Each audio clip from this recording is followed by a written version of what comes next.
সাংবাদিক বন্ধুসকল,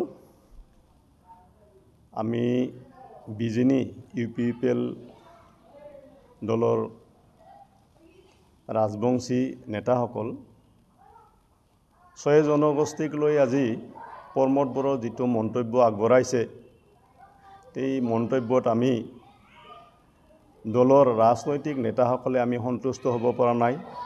যাৰ কাৰণে আজি আমি সকলোৱে দলে বলে জাতিৰ স্বাৰ্থত আমি আজি দল ত্যাগ কৰিবলৈ ওলাইছোঁ।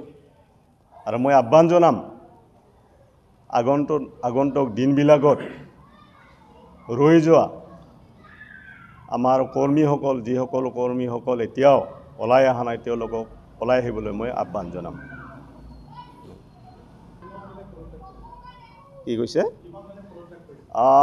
আমাৰ লগত এতিয়া 25 জন আছে আৰু হয়তো এতিয়ালৈকে আমাৰ বহুতজনে ইয়াত আজি মিটিঙত উপস্থিত হ'ব পৰা নাই, আজি এই অনুষ্ঠানত উপস্থিত হ'ব পৰা নাই। আগন্তুক দিনবিলাকত তেওঁলোকে হয়তো ব্যক্তিগতভাৱে তেওঁলোকে পদত্যাগ কৰিব। ডাটাখিনি UPPL দলৰ বিজিনি ডিষ্ট্ৰিক্ট, যিটো আমাৰ বিজিনি ডিষ্ট্ৰিক্টত আপোনাৰ 3টা সমষ্টি আছে। এই 3টা সমষ্টিৰ গোটেইখিনি মানে ইতিমধ্যে আহিছে, হয়তো আৰু 2-3 জন আছে, তেওঁলোকে ওলাই আহিব।